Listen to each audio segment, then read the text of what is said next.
Actu Debout, prenez votre temps et abonnez-vous à la chaîne, cela nous aide beaucoup et nous encourage à continuer à faire du bon contenu. Si vous aimez la vidéo, DONNEZNOUS un pouce en l'aimant, merci et profitez du reste de la vidéo. La question de l'ingérence. Robert Doucet qui a convoqué l'ambassadeur de l'Union européenne, soi-disant pour lui remonter les bretelles, parce que l'Union européenne a pris une résolution pour demander la libération de Aziz Goma, et le Togo pense que c'est inacceptable. Et donc, comme le Togo, c'est un État très souverain, panafricaniste, machin, donc le Togo convoque l'ambassadeur de l'Union européenne pour dire « Nous ne sommes pas d'accord. Voilà. Donc, on va voir où s'arrête notre souveraineté. C'est la deuxième phase de ce live. On va voir où s'arrête notre souveraineté. Parce qu'il ne suffit pas seulement de prendre des photos devant des caméras pour dire « Oui, le Togo a convoqué l'ambassadeur de l'Union européenne. » Et que oui, le Togo entend se faire respecter. On va voir où s'arrête notre souveraineté et comment nous sommes dépendants de l'extérieur. Et que quand on est dépendant des autres, on n'est pas souverain. Quand vous faites des bêtises et on vous interpelle, il faut faire profil bas. Donc, je voulais demander à la technique de nous introduire le sujet et on va parler avec notre invité. La coopération entre le Togo et l'Union européenne au centre de cette troisième session du dialogue de partenariat. La rencontre a permis d'aborder plusieurs sujets d'importance capitale. On parle de la lutte contre le terrorisme, les relations commerciales et économiques entre les deux parties, ainsi que les prochaines étapes de la mise en œuvre de la 5e République au Togo. Le ministre togolais des Affaires étrangères, professeur Robert Doucet, a salué le soutien constant de l'Union européenne, en particulier dans la mise en œuvre de la feuille de route gouvernementale Togo 2025. Je voudrais ici, en termes d'appui, me féliciter du récent don d'environ 12,8 milliards de francs CFA que l'Union européenne a accordé au Togo pour soutenir la mise en œuvre de la feuille de route gouvernementale 2025. Cet appui significatif témoigne une fois encore de l'engagement et de la disponibilité que vous, comme Union européenne, vous accordez et au gouvernement togolais, ce qui montre l'accompagnement pour le développement que vous faites aux populations togolaises. Nous aurons à l'ordre du jour de ces échanges des points que nous avions inscrits, que sont la situation sécuritaire régionale et la coopération dans la lutte contre le terrorisme, les étapes à venir dans la mise en place des institutions de la 5e République, les relations commerciales et économiques entre l'Union européenne et le Togo, et le suivi de la mise en œuvre des recommandations acceptées de l'examen périodique universel du Togo. Ces thématiques sont d'autant pertinentes qu'elles portent sur des questions d'intérêt commun pour nos deux parties. Et nous espérons qu'à l'issue des discussions et de nos échanges, comme à l'accoutumée, malgré peut-être parfois certains petits désaccords, nous allons toujours finir à nous entendre. Un message d'espoir également partagé par la délégation de l'Union européenne. Les échanges visent à aboutir à des points d'entente clairs en vue de renforcer davantage le partenariat entre le Togo et l'Union européenne. Nous aurons à l'esprit des valeurs, des aspirations communes, conjointes, la volonté de renforcer nos liens, la détermination de faire en sorte que notre partenariat apporte des avantages tangibles au peuple togolais et européen. Nous nous félicitons d'ores et déjà de la qualité des échanges et de l'amitié entre l'Union européenne et le Togo. Les discussions devront déboucher sur des conclusions concrètes avec pour objectif la réalisation des projets structurants pour le pays. Des projets qui répondront aux défis de développement et contribueront à l'amélioration durable des conditions de vie des populations togolaises. Alors, Je fais rapidement un commentaire avant que notre invité nous prenne la parole. Voilà, l'Union européenne, au cours de cette semaine, le Parlement européen a pris une résolution pour demander la libération de Aziz Gouma, qui est un citoyen irlandais d'origine togolaise. Aziz Gouma a été arrêté dans les affaires dites du parti panafricain, alors qu'il était rentré à Lomé avec un conteneur de bagages. Donc, son conteneur a été arrêté, tout a été saccagé, ils ont saisi tout, ils l'ont arrêté. Et depuis, il subit le calvaire à la prison civile de Lomé, torturé, malade, affaibli. L'ambassade d'Irlande en Afrique de l'Ouest, avec résidence à Abuja, a fait des allers-retours à Lomé plusieurs fois pour le cas Aziz Gouma.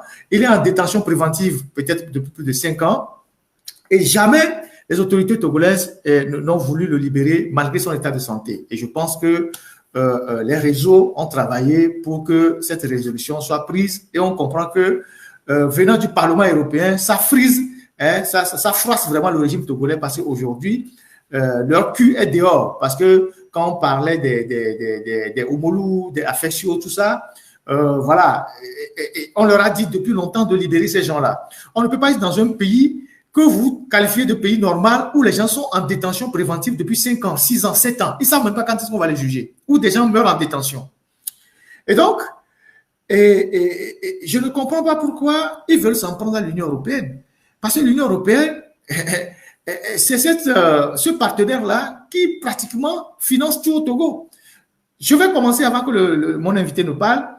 Alors, il y a eu un projet de l'Union européenne pour la modernisation de la justice togolaise. Vous imaginez, de 2005 à 2010, c'est le programme national de modernisation de la justice togolaise, financé par l'Union européenne, le PNUD et la France, 10 milliards de francs CFA. L'objectif de ce programme, c'est de garantir une justice indépendante. Vous voyez déjà, garantir une justice indépendante, rendre la justice plus efficiente, améliorer la prévisibilité du droit, renforcer l'administration de la justice, moderniser la législation et le fonctionnement des juridictions, améliorer l'accès au droit.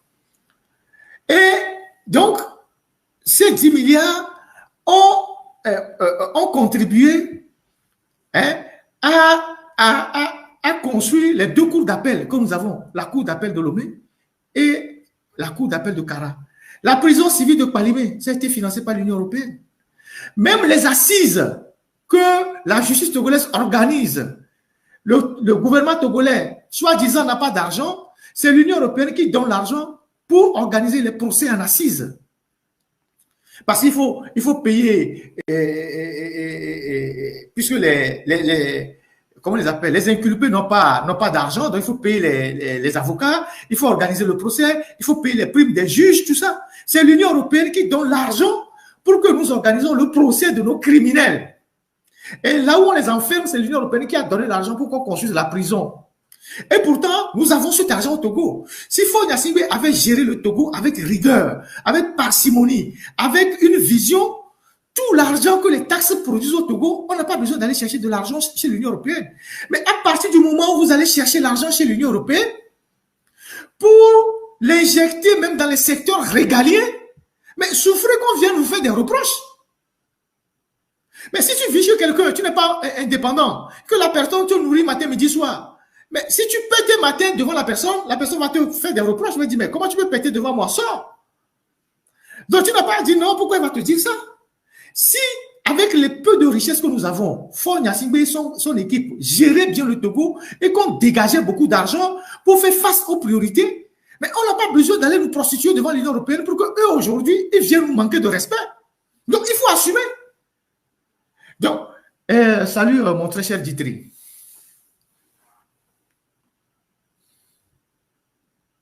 Allô? Oui, salut, très cher Ferdinand, très cher grand frère. Comment vous allez, mon cher Ditri? Comment vous allez? Très bien, merci beaucoup. Et vous-même? J'ai pu comprendre que ta santé, votre santé était un peu légère, mais je prie que ça aille. Pour le Togo, on est toujours debout, t'inquiète. Voilà, guérison. Okay. Ouais. Alors, nous avons fait appel aujourd'hui pour faire un peu un tour de quelques projets. Nous allons commencer par le premier projet qui ne concerne pas encore l'Union européenne. Ça concerne la Banque mondiale. Vous savez que depuis la semaine dernière, cette semaine, le gouvernement togolais était en train de faire beaucoup de bruit, du tantamar, que Faure Gnassingbé a débloqué de l'argent pour financer la rentrée des filles qui distribuent les fournitures scolaires. Et un de nos confrères Togo Scoop qui a dit que non, l'argent qui sera acheté les fournitures n'est pas de l'argent de Faure Gnassingbé, c'est de l'argent de la Banque mondiale. Nous tous on savait ça. Alors, a été convoqué à la HAC pour la semaine prochaine. On ne sait pas s'il a dit de mal. Il a juste dit que l'argent qui sert à payer les fournitures aux filles, ce n'est pas l'argent de Faure, c'est l'argent de la Banque mondiale. C'est d'ailleurs un prêt. Donc, nous allons parler de ce prêt-là. Et M. Diti, soyez le bienvenu. Est-ce que vous pouvez nous parler de ce projet? Quel est l'intitulé de ce projet qui permet aujourd'hui au régime de Faure Gnassingbé d'acheter des fournitures pour les jeunes filles? Bien sûr, bien sûr. Alors, il s'agit d'un projet donc de la Banque mondiale. L'intitulé exact de ce projet, c'est le projet pour l'autonomisation des femmes et la captation du dividende démographique en Afrique subsaharienne, voilà, au Togo. Donc, le sigle, c'est SWEDD+, et c'est une initiative de la Banque mondiale. C'est une initiative de la Banque mondiale, et comme le journal Scoop l'a dit, ce n'était pas un mensonge, c'était une vérité. Donc, je pense que déjà, dès le départ, il n'y a vraiment pas de problème à ce que ce journal affirme quelque chose qui est évident. Donc, ce projet est un projet régional déployé depuis le mois de septembre 2023 dans plusieurs pays de la sous-région, notamment le Burkina Faso, la Gambie, le Mali, la Mauritanie, le Sénégal, le Tchad et enfin le Togo. Donc, il est prévu pour 5 ans et il vise à appuyer les gouvernements de ces pays-là dans leurs efforts pour atteindre leurs objectifs de développement durable en matière d'égalité des sexes. Et au Togo, le projet a fait suite à la publication du rapport de la Banque mondiale sur la disparité des genres. C'est important de le préciser parce qu'il faut comprendre la genèse de ce projet. Comment ce projet, on en est arrivé à ce projet? Comment est-ce qu'on est arrivé à ce que ce projet puisse exécuter au Togo? Mais en fait, c'est parce que au préalable, il y a eu une étude faite par la Banque mondiale. D'accord? C'est cette étude-là qui s'intitule Rapport sur la disparité du genre, où ils ont étudié un peu les disparités entre les conditions des hommes et des femmes au Togo. Si vous voulez passer le deuxième graphique, la figure numéro 2, et dans cette étude, ils ont remarqué que, ben écoutez, quand on prend les différentes tranches d'âge au Togo, on a une grande différence entre les hommes ou bien les personnes de sexe masculin qui sont éduquées et les personnes de sexe féminin qui sont éduquées. Donc là, sur le graphique, là, comme vous pouvez le voir, il y a un gap important entre les femmes éduquées, les femmes togolaises éduquées, que ce soit des jeunes filles, hein, donc on parle de l'âge de 15 ans jusqu'à 49 ans, il y a un gap important, surtout dans la tranche d'âge 45, 49 ans. Ben, on se rend compte que il y a quasiment 2 fois plus de femmes non éduquées que d'hommes éduqués au Togo, non éduqués au Togo. Donc, qu'est-ce qui s'est passé? Il se trouve que la Banque mondiale, à partir de ce constat-là, a voulu mettre en place, a voulu intégrer le Togo dans un programme qui est déjà en cours en Afrique subsaharienne. Et ce programme, c'est le projet pour l'autonomisation des femmes. Donc, le Togo est venu compléter ce programme, d'accord, de la Banque mondiale. Et nous allons voir que il y a un document là que je voulais que vous passiez ensuite, le document CGES, c'est le cadre de gestion environnementale et sociale. Notre analyse là aujourd'hui va vraiment se baser sur ce document. C'est le document qui a été publié par le gouvernement togolais. C'est le seul document, un des seuls documents qui a été publié par pas celui-là, pardon, la technique. C'est la figure 3, je pense. Donc là, c'est 4 alors. 4, figure 4. Pardon. Il faut bien suivre, hein, c'est des émissions assez intéressantes. Quand Voilà. on parle de l'économie du Togo, comment on s'endette, comment est-ce qu'on monte les projets pour aller piquer de l'argent, pour que les générations futures portent le fardeau de la dette, il faut que nous soyons vigilants parce que c'est important. Allez-y, monsieur Ditry. Voilà, exactement. La figure 5, pardon, pour qu'on voit vraiment la page de garde du document. Donc, c'est à partir de ce document-là qu'on va vous donner toutes les informations que nous avons. D'accord? Donc, le projet SWED est un projet qui est financé à hauteur de 75 millions de dollars par la Banque mondiale, soit 41,2 milliards, 41,8 milliards de francs CFA. Et le ministère de la planification au Togo nous parle de 32,5 milliards. Donc moi, personnellement, je ne comprends pas la différence entre les deux montants. J'aurais souhaité qu'on nous explique un peu d'où provient cette différence-là. Mais concrètement, le projet vise à quoi? À répondre à certains problèmes sociaux qui ont été décelés par la Banque mondiale en 2023, qui sont les suivants. Voilà, allez-y. Voilà, ces problèmes, ce sont la faible participation des femmes togolaises à la vie active par rapport aux hommes. Ouais. On a remarqué que le chômage est 2 fois plus élevé chez les femmes que chez les hommes. Ensuite, le caractère informel et vulnérable de la majorité de leurs postes, c'est-à-dire qu'elles restent pour la plupart confinées à des tâches domestiques, alors qu'elles représentent une frange importante de la main-d'œuvre potentielle. On parle de 34% pour imager, sachant que 34% c'est beaucoup quand même de la population active, féminine, sachant que nous avons plus de 4 millions de femmes. La population togolaise compte plus de 4 millions de femmes. Voilà, elles sont nombreuses, elles sont plus nombreuses que les hommes au Togo. Ensuite, le troisième problème qui a été constaté, c'est que dans la fonction publique, 1 travailleur sur 5 est une femme. 1/5 des travailleurs, des fonctionnaires est une femme. C'est-à-dire c'est très très peu. D'accord? Ensuite, on voit que dans l'accès à la propriété foncière, aux actifs productifs, au financement, c'est-à-dire à l'entrepreneuriat, elles sont encore défavorisées à ce niveau-là. D'accord. Et le plus grave, c'est quoi? C'est les adolescentes et les jeunes femmes en particulier qui ont de faibles chances de terminer leurs études secondaires. Donc, on a remarqué que déjà, les inscriptions des femmes, enfin des jeunes filles et des jeunes hommes au niveau primaire, c'était à peu près équivalent. Mais dès qu'on arrive au niveau secondaire, c'est-à-dire à partir du collège et du lycée, il y a une forte disparité entre les deux et que il y a quasiment 80% des filles ne finissent pas, ne vont pas jusqu'au bac. Ou alors, après le bac, abandonnent les études. Donc, très, très peu continuent les études au-delà du bac, c'est-à-dire les études universitaires, etc., etc. Et ensuite, on remarque aussi que le taux de mariage des enfants et le taux de grossesse adolescente sont très élevés au Togo. Tout ça, ce sont des problèmes qui sont remarqués par une étude de la Banque mondiale au Togo. D'accord. Donc, et ensuite, on nous dit que la répartition des établissements de soins est inégale sur tout le territoire, avec plus de 50% des médecins qui sont concentrés dans la capitale seule. Pourquoi c'est important cette information?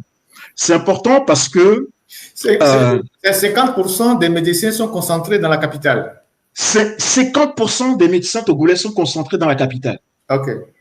C'est incroyable. C'est-à-dire que au-delà de la capitale de Lomé, Lomé concentre quasiment toute la capacité sanitaire du Togo, en fait. Donc, à l'intérieur, c'est pratiquement un désert médical. Il y a pas de, voilà. C'est quasiment. Il n'y a pas de spécialistes, il n'y a rien du tout. Ne parlons même pas de spécialistes. Là, on parle de médecins généralistes. Médecins généralistes. Mais de spécialistes, n'en parlons même pas. Donc, il y a un manque criant d'accès aux soins, sachant que les femmes sont les plus vulnérables aux problèmes de santé dans notre pays. D'accord? Donc, et on nous dit que la situation des femmes est précaire quand il s'agit de prendre une décision par rapport à leur santé, qu'il y a un sous-financement du système de soins, donc les femmes ont peu accès au système de sécurité sociale, d'assurance maladie et tout, parce que la plupart du temps, elles sont dans l'informel. Ouais. Et dans l'informel, on n'a pas forcément le réflexe ou bien l'habitude, on n'a pas acquis l'habitude de prendre une assurance ou bien on fonctionne toujours par la solidarité familiale ou la solidarité communautaire. Ouais. Donc, cette étude a révélé vraiment qu'il y a une vraie précarité dans la condition des femmes au Togo. Plus encore, on remarque que le taux élevé de mortalité, et c'est là que c'est encore plus grave, le taux de mortalité maternelle, c'est-à-dire les femmes qui meurent en couche, est très élevé. Est très élevé. Quel est le pourcentage? On est à 401 décès pour 100 000 naissances. 401 décès des femmes en couche pour 100 000 naissances. Pour 100 000 naissances. Sachant que dans la région, on tourne autour de 280, 300. Donc, nous sommes au-delà de la moyenne régionale. Vous voyez, 401 décès de mères pour 100 000 enfants. Ce qui fait dire aux spécialistes de la Banque mondiale que au moins 2 femmes meurent chaque jour suite à une grossesse, suite à un accouchement ou dans les 42 jours qui suivent un accouchement au Togo. Je répète, il faut répéter. Au Togo, au moins 2 femmes meurent chaque jour suite à une grossesse, suite à un accouchement ou dans les 42 jours qui suivent l'accouchement. Ça, c'est les données de la Banque mondiale. Après, ça, c'est les données de la Banque mondiale. Okay. Et on nous dit que les mères ont donc par conséquent un risque, c'est quand 7 fois plus élevé de mourir en accouchant. Okay. C'est quand 7 fois plus élevé que la moyenne régionale, que dans les pays limitrophes. Ouais. Et c'est pareil pour les taux de mortalité néonatale, infantile, infanto-juvénile, c'est-à-dire les enfants qui meurent à la naissance, ou les enfants qui meurent dans les 28 jours, ou les enfants qui meurent avant 5 ans. Donc, on a toujours un taux très important. Là, je n'ai pas compilé les taux, mais vous allez trouver tout cela dans les documents.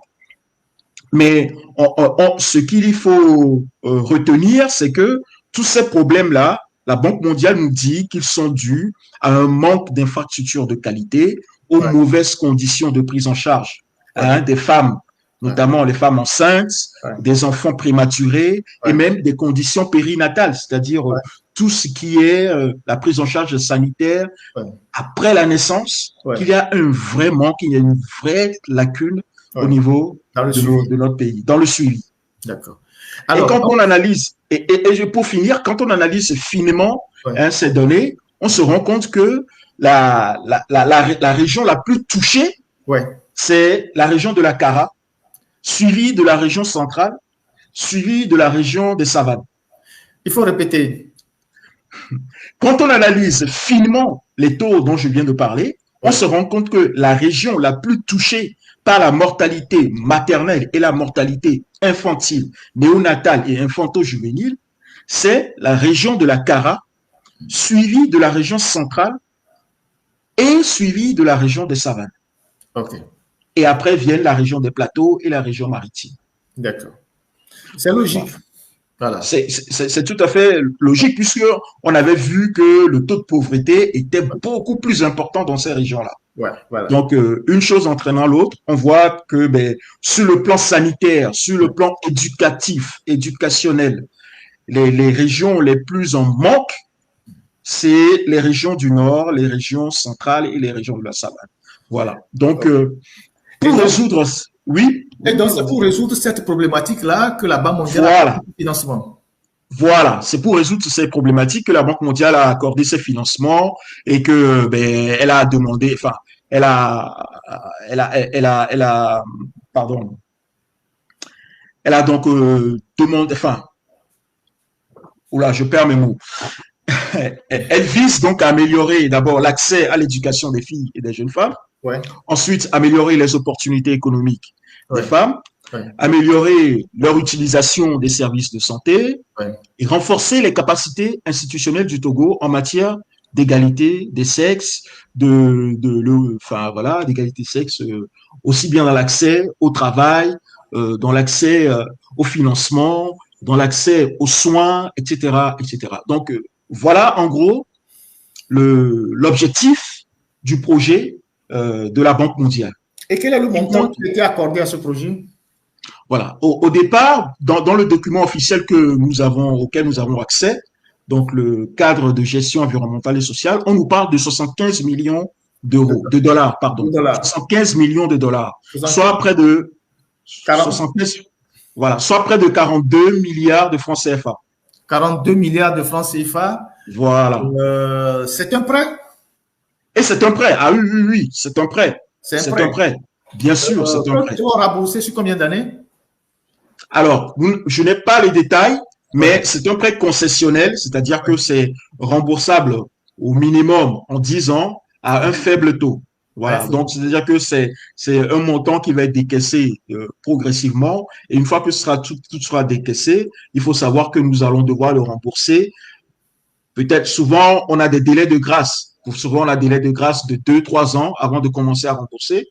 Mais une fois qu'on a commencé à rembourser, ben, vous voyez, ça part sur des années comme 10, 15, 20 ans. Donc, c'est-à-dire que ce n'est pas toi, si tu le permets, ce n'est pas toi qui vas rembourser, ni moi qui vais le rembourser, mais ce sont nos enfants qui vont rembourser. C'est l'avenir de nos enfants qu'on hypothèque déjà pour des besoins aussi essentiels. Alors, je résume rapidement. Nous avons du phosphate au Togo, nous avons du clinker, on a du fer, on a du marbre, on a un port en eau profonde, on a des terres rares, on a toutes sortes de richesses au Togo. Alors, nous ne sommes pas capables de mobiliser 42 milliards pour accentuer l'éducation des jeunes filles, de nos sœurs, et prendre soin de nos femmes, de nos sœurs qui sont en couche. Donc, nous partons à la Banque mondiale pour faire un prêt de 42 milliards pour venir acheter des fournitures pour nos enfants. C'est ça? Exactement. Et j'aimerais bien quand même ici te lire un peu tous les domaines d'intervention de ce projet pour que tu puisses comprendre exactement jusqu'à quel point va l'intervention. Ce n'est pas seulement les fournitures. Ce n'est pas seulement les fournitures. Non, voilà. Non, ce n'est pas seulement les fournitures. Voilà. Donc là, par exemple, là, je vois donc dans le document, on dit en matière d'appui à l'accès au maintien des filles à l'école. Ouais. Voilà, d'accord. Donc là, ça fait partie, c'est la catégorie qui comprend donc les fournitures. Ouais. On nous dit en matière d'appui à l'accès au maintien des filles à l'école, il s'agira entre autres de développer l'entrepreneuriat féminine. Autour des plateformes. Accompagner les jeunes filles vulnérables dans les chaînes de valeur agricoles. Apporter un appui aux investissements agricoles des adolescentes et des jeunes filles. Former et assurer l'insertion professionnelle des jeunes filles. Octroyer des crédits aux filles adolescentes vulnérables. C'est-à-dire que c'est dans ça qu'on va prendre de l'argent pour donner des crédits aux jeunes filles qui veulent se lancer dans des activités d'entrepreneuriat agricole. Assurer la prise en charge médicale, psychosociale, économique et juridique des survivantes des violences basées sur le genre. C'est-à-dire que quand vous avez par exemple une violence commise sur une femme par son mari ou par un dégénéré, même ça, l'État n'est pas capable de mobiliser ses fonds propres pour prendre cela en charge. C'est la Banque mondiale qui vient prendre cela en charge. C'est pas fini. C'est-à-dire si un mec va se saouler dehors et il revient se défouler sur sa femme à la maison, si on doit prendre les soins de la femme ou prendre la femme en charge, le Togo n'a pas les moyens. C'est la Banque mondiale qui donne l'argent. C'est la Banque mondiale. Je relis la phrase. Assurer la prise en charge médicale, psychosociale, économique et juridique des survivantes des violences basées sur le genre. D'accord. Et il y a plus grave, c'est pas fini. Vas-y. Aménager, alors là, on va dire aménager des espaces sûrs de transit des survivantes des violences basées sur le genre, mettre en place un système intégré de gestion des données liées. Bon, là encore, c'est encore problématique parce que on parle de données personnelles. C'est encore la Banque mondiale qui vient financer la gestion des données personnelles de personnes qui ont été victimes de violences conjugales ou de violences basées sur le genre. Ça pose problème en fait. Et je vais sur la seconde catégorie concernant les actions de la Banque mondiale concernant l'appui à l'autonomisation des filles. Les interventions suivantes sont envisagées. Écoutez très bien. Écoutez bien. Très bien. Vous qui êtes en ligne, écoutez cette partie, elle est très intéressante. Vous allez voir comment on s'humilie pour avoir l'argent des Blancs. Vas-y. Renforcer le programme des cantines scolaires. Ouais, ça c'est déjà un business qu'ils font, ils se partagent l'argent, ils bouffent l'argent et les enfants mangent de la merde à l'école. Vas-y. Voilà. Fournir les kits scolaires aux filles. C'est ce qu'ils sont en train de faire là. Voilà, c'est ce qu'on voit. Et ils disent que c'est Ford qui a financé, n'est-ce pas? C'est faux. Voilà. C'est la Banque mondiale. Voilà. Plus grave, fournir les kits d'hygiène menstruelle aux filles. Voilà. C'est intéressant. Vous voyez, la Banque mondiale donne de l'argent pour fournir des kits d'hygiène menstruelle aux filles. Vous imaginez? Ça dit, quand nos filles vont passer leurs règles, c'est la Banque mondiale qui va donner les kits pour que les filles puissent acheter les vanillas, je ne sais pas comment les appeler, tout ce qui rentre. Ah, les tampons, voilà. Les tampons, les serviettes et tout ça. Donc, nous, nos enfants, c'est la Banque mondiale qui va donner l'argent pour qu'ils aillent acheter les kits mensuels pour nos enfants. Vous imaginez à quel niveau on est descendu? Je vous relis la phrase. Fournir les kits mensuels aux filles. Donc,